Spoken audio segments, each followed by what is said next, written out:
मेरा नाम है हरिया, मैं काम करता हूँ बहुत बढ़िया, खाता हूँ खाना और रोज गाता हूँ गाना। अरे यार, आज तो बहुत देर हो गई। इस खतरनाक जंगल को देखकर तो मेरे हाथ पैर ठंडे हो गए हैं। अगर मैं वक्त पर गांव नहीं पहुंचा तो मालिक बहुत नाराज हो जाएंगे। तभी हरिया को एक आवाज सुनाई देती है। सुनिए हरु जी। अरे, ये आवाज किसने दी? तभी हरिया को सामने कुछ दूर एक औरत खड़ी दिखाई देती है। अरे भाई, ये औरत अकेली इतनी रात को इस जंगल में क्या कर रही है? चलकर पूछना पड़ेगा। फिर हरिया अपनी बैलगाड़ी उस औरत के सामने लाकर रोक देता है और उससे पूछता है। अरे सुनिए, आप इतनी रात को इस खतरनाक जंगल में अकेली क्या कर रही हैं? तभी वो औरत मीठी आवाज में कहती है। अरे हरु जी, आप आ गए। मैं कब से आपका इंतजार कर रही थी। वैसे तो यहाँ से काफी लोग गुजर चुके हैं, लेकिन मैं खास आपका इंतजार कर रही थी। अच्छा, तुम सच कह रही हो? मुझे तो यकीन नहीं हो रहा है। वो क्या है ना, आज तक किसी ने मुझसे इतने प्यार से बात नहीं की। हाँ हाँ हरु जी, मैं सच कह रही हूँ। अब देर मत करिए और जल्दी से मुझे मेरे घर तक छोड़ दीजिए। हाँ हाँ, कौन सी बड़ी बात है, अभी छोड़ देता हूँ। आप मेरे पीछे बैलगाड़ी में बैठ जाइए और मुझे रास्ता बताते चलिए।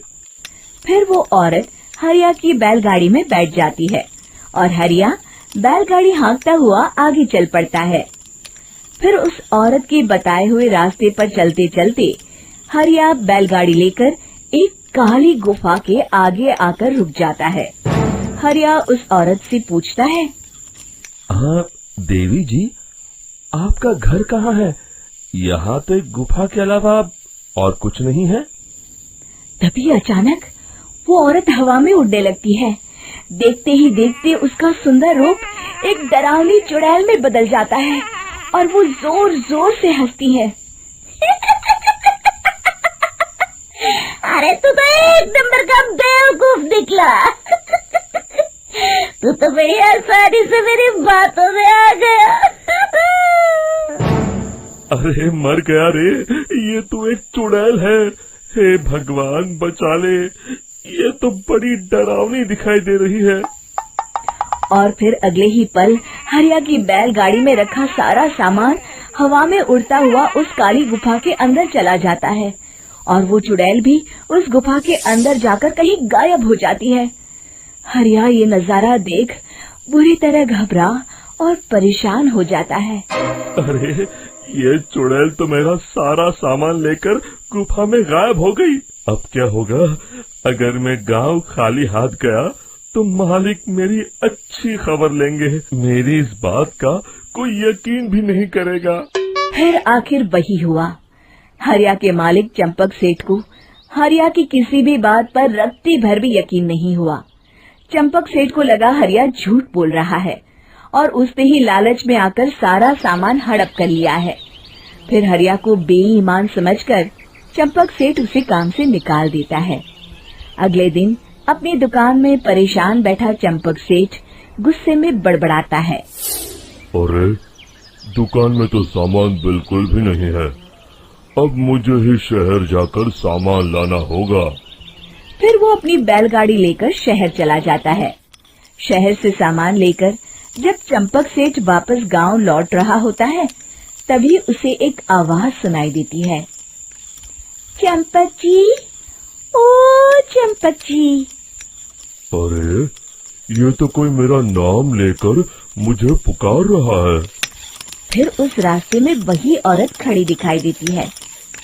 फिर क्या था, हरिया की तरह चंपक सेठ भी उस औरत के पास अपनी बैलगाड़ी लेकर जाता है और वो भी उसकी चिकनी चुपड़ी बातों के मुंह जाल में फंस जाता है। फिर चुड़ैल उसे भी अपनी गुफा तक ले जाती है और उसका सारा सामान लेकर गुफा में गायब हो जाती है। बेचारा चंपक सेठ लाचार होकर खाली हाथ गांव लौट आता है। फिर ये उस जंगल में रोज की बात हो जाती है। जो कोई भी शहर से कुछ लेकर गांव की तरफ लौटता, वो चुड़ैल उसे बेवकूफ बनाकर उसका सारा सामान लेकर गुफा में गायब हो जाती। एक दिन हरिया एक लकड़हारे को उसी जंगल की तरफ जाते हुए देखता है। फिर हरिया उसे रोकते हुए कहता है, अरे भाई, क्यों अपनी मौत को दावत दे रहे हो? मेरी बात मानो, आगे जंगल में मत जाओ, वहाँ एक बड़ी भयानक चुड़ैल रहती है। लकड़हारा हरिया की बातों को नजरअंदाज करते हुए कहता है, अरे भाई, मुझे पहले ही बहुत देर हो चुकी है, मुझे जाने दो भाई। शाम तक लकड़ियाँ काट कर शहर के बाजार में बेचना है। तुम अपनी ये कहानी किसी फुर्सत में बैठे इंसान को सुनाओ, मैं तो चला। इतना कहकर लकड़हारा वहाँ से आगे जंगल की तरफ चला जाता है। फिर अगले दिन गांव के मुखिया के घर के बाहर बहुत सारे लोग जमा हो जाते हैं। तभी हाथ में कुल्हाड़ी लिए खड़ा लकड़हारा कहता है, अरे मुखिया जी, अब आप ही हमें बचाइए उस जंगल वाली चुड़ैल से। हमारा सारा काम तो शहर से ही होता है। अरे मुखिया जी, उस चुड़ैल की वजह से तो मैं पूरी तरह बर्बाद हो गया हूँ। हम सबको मिलकर उस चुड़ैल का कोई इलाज करना पड़ेगा। तभी भीड़ में खड़ा बीरा कहता है, आप लोग चिंता मत करिए, कल से वो चुड़ैल किसी को नहीं लूट पाएगी। मेरे पास एक बहुत अच्छी तरकीब है। तभी चंपक सेठ उसका मजाक उड़ाते हुए कहता है, अरे तेरा नाम बीरा है तो क्या हुआ? तूने अभी उस चुड़ैल को देखा नहीं है? जाकर अपना काम कर, बड़ा आया। तब मुखिया जी कहते हैं, नहीं नहीं चंपक सेठ, मुझे लगता है हमें इस लड़के को एक मौका देना चाहिए।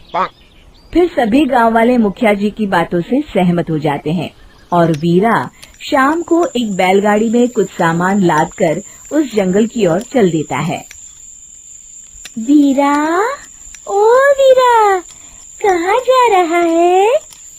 तभी वीरा मुड़ के देखता है, वही चुड़ैल एक औरत के रूप में खड़ी है। अरे बहन जी, मैं आपको ही ढूंढ रहा था। देखिए, मैं आपके लिए क्या लाया हूँ। अरे वाह, तो खुद मेरे लिए इतना सामान लाया है। तू ही अकेला गांव में समझदार है। जरा देखो, मैं भी खोल के, बड़े भूख लगी है।